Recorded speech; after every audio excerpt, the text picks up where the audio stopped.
Doncs comencem l'acte, que ja sabeu que s'anomena la conferència La importància lingüística i històrica del manuscrit dels greuges de Guitart Isern, senyor de Cabuet. Bé, doncs ara arribem potser en aquella part una mica més esperada, que és a la ponència de Joan Anton Ravella i Ribas, que ell millor que ningú en sap un munt dels greuges de Guitart Isern, perquè ell precisament és qui els ha estudiat, és l'especialista. La seva ponència es titula precisament Greuges de Guitart Isern, que són la seva importància dins la història de la llengua catalana. Dir-vos d'en Joan Anton Ravella, que és doctor en Filologia Catalana per la Universitat de Barcelona i especialista en lingüística històrica i onomàstica. És cap de l'oficina d'onomàstica de l'Institut d'Estudis Catalans i forma part de la Comissió de Toponímia de Catalunya. Ha realitzat nombrosos treballs sobre gramàtica històrica i onomàstica i alhora que ha publicat l'edició i estudi de textos antics, com és el cas de Greuges de Guitart Isern, senyor de Cabuet, o Un matrimoni desavingut i un gat metzinat, procés criminal barceloní del segle XIV. Conjuntament amb Josep Moran ha publicat, entre altres, Diccionari etimològic manual i primers textos de la llengua catalana. Joan Anton, quan vulguis, gràcies. Bona tarda. En primer lloc, també agrair haver estat convidat a participar en aquest acte i felicitar pel fet que es faci, no només per participar-hi, encara que no hi participés, és el que diríem que és necessari, és un acte necessari de valoració d'aquest patrimoni que no ha estat prou conegut, prou difós. D'això també en parlarem. En aquest tipus d'actes, el que parla l'últim generalment ho té més complicat per no repetir el que ja han anat dient les persones que han intervingut abans. I també convé que no s'allargui massa. Per això, en lloc de fer una explicació, podríem dir que ordenada i detallada dels greuges, que ja s'han anat veient fragmentàriament molts aspectes, alguns fins i tot contraposats però interessants, provaré de no parlar dels aspectes més coneguts, més difosos d'aquest document, sinó que em centraré en un parell de qüestions diferents i que també il·lustren molt bé, és a dir, el títol aquest, és a dir, què són els greuges i sobretot quina és la seva importància dins la història de la llengua catalana. Una primera qüestió que almenys a mi sempre, i vull dir sempre perquè ara últimament hi ha hagut més rebombori, hi ha hagut més preguntes, més entrevistes, etc., més gent que ha preguntat per aquest text.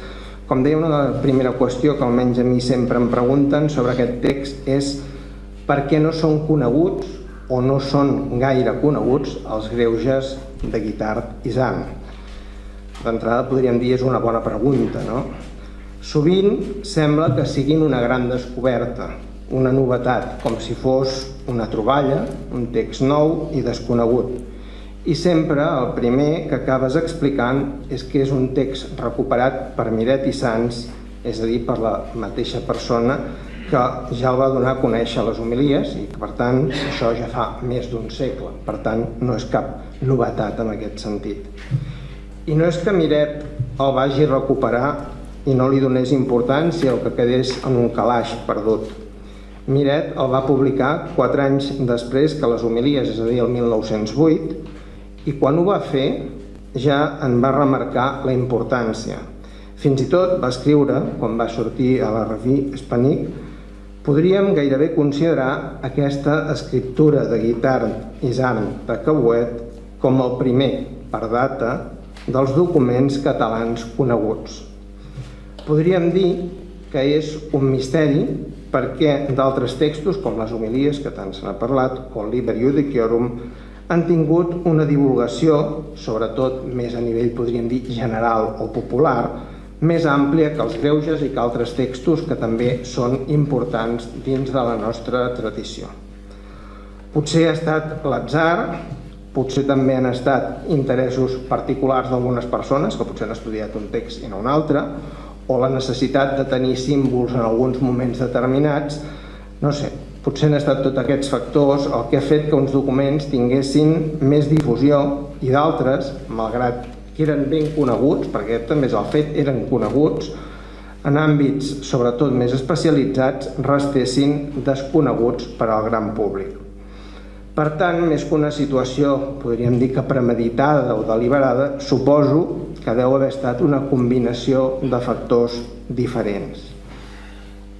I és que després de la publicació de Miret i Sans, com deia l'any 1908, els greuges es van seguir publicant i van seguir apareixent els reculls de textos antics catalans més significatius, com el recull d'Ernest Moliner de l'any 1911, el recull de Russell Gebet de l'any 1965, que és sense cap mena de dubte el llibre fonamental del que serien els textos medievals catalans, el recull de Rubiavela de l'any 1979 o el recull modern més rellevant de Josep Moran i Joan Martí de l'any 1986. Per tant, és a dir, va seguir-se publicant i d'una manera regular.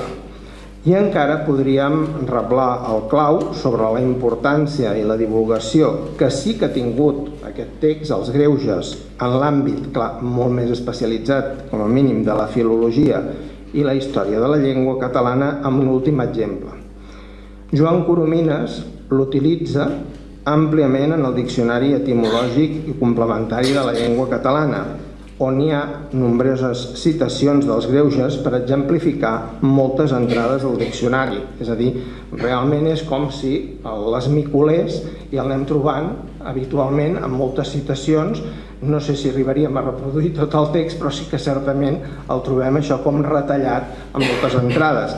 Per fer-nos-en només una idea, podríem dir que trobem això, citacions dels greuges a l'entrada a atorgar, al volum 1, a l'entrada follia, al volum 4, a l'entrada host, també al volum 4, a l'entrada peó, a l'entrada què, a l'entrada rancor, a l'entrada retre, a l'entrada romandre, a l'entrada saber, a l'entrada servir, etc. És a dir, realment els especialistes en tenien un coneixement i en aquest cas veiem que no només un coneixement, sinó que a més en feien un ús, perquè és un text molt ric. Després d'aquest primer apunt sobre el grau de coneixement dels greuges, en segon lloc cal parlar concretament del que són i de la seva importància. Com és obvi, els greuges són un document molt important per a la història de la llengua catalana, però també ho són, com ja s'ha vist, per moltes altres disciplines, com la història o també la filologia. En alguns casos, sobretot fa anys, l'aspecte que més se'n destacava era la seva antiguitat. Si era el primer text en català o, com a mínim, el primer text extens on clarament predominava la llengua catalana. Aquesta ha estat una qüestió important i podríem dir que és un mèrit que no se li pot negar, però que realment no n'és l'aspecte més significatiu o destacable, o no és només aquest l'aspecte significatiu o destacable. Els greuges són importants perquè són un testimoni molt primerenc de la llengua catalana, on el català ja apareix de manera tan àmplia que ens en dona una informació realment valuosa des del punt de vista lingüístic.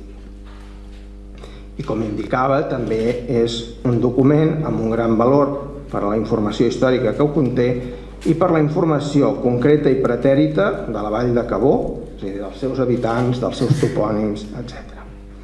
És a dir, que els greuges no són importants solament per la seva antiguitat, sinó que ho són sobretot pel seu contingut, per tota la rica informació que en podem treure, per tot el que encara avui ens segueixen dient. I ara, si em disculpeu, faré servir com a exemple la meva pròpia experiència, encara que ja entenc que no és el més correcte anar explicant anècdotes o batalletes en un acte com aquest. Però aquí ja dic que farem una excepció.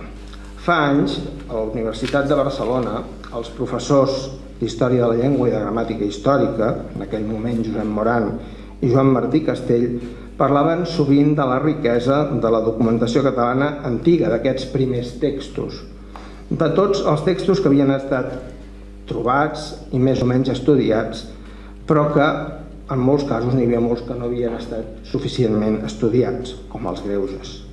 I en aquest mateix sentit, la veritat és que hi va haver dos aspectes que a mi em van fer decidir estudiar aquest document. En primer lloc, la sorpresa, perquè realment era una sorpresa quan t'explicaven això a classe, no per dir-ho manera, de comprovar que un text tan important no havia estat analitzat de manera detallada. S'hi feien referències, com hem vist, sortia, es publicava, es feia servir, però, malgrat que era un text ben conegut, ningú no n'havia fet un treball específic i complet. I en segon lloc, i aquest seria segurament l'aspecte primordial, el que vaig trobar més interessant va ser el text mateix, el seu contingut. I és que els greuges són un document d'una gran força, d'una vivesa i d'una intensitat extraordinària. Podríem dir que els greuges ho són tot menys avorrits i poc interessants. I la veritat és que el primer que vaig fer quan vaig començar a estudiar-los va ser agafar el cotxe i venir a la Vall de Cabó per veure els llocs de què parlava, per veure on havia passat, per entendre-ho millor. Des del punt de vista del contingut, gairebé els podríem qualificar, si se'm permet l'anacronisme, de divertits o espectaculars, com també ho són uns altres greuges posteriors, dels quals s'ha fet una referència, és a dir, els greuges dels homes de Sant Pere de Grau d'Escales, un document conegut popularment per la seva primera frase, això són clams, resulta que els coneixem tots com a greuges. Aquí, amb els greuges de Guitart d'Isern, el que surt és la paraula rancura, és a dir, queixa. Els altres greuges, sobretot el que surt és la paraula clams. Resulta que ja definim amb un mot que precisament és el que menys es fa servir, però que sí que recull aquest esperit realment a què ens referim.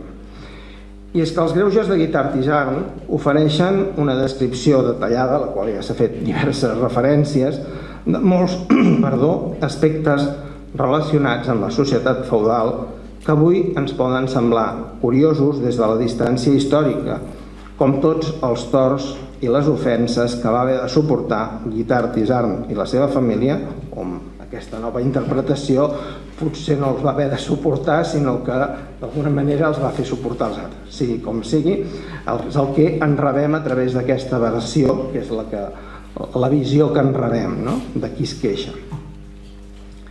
I des del punt de vista de la llengua són, podríem dir, d'una bellesa i d'una puresa, ara suposo que en dirien d'una autenticitat, que suposo que jo no seria capaç de descriure. Una llengua, una expressió que generalment ha estat qualificada com a molt primitiva, és a dir, molt adusta i tallant. I és que certament dona una sensació d'expressió inconexa i seca.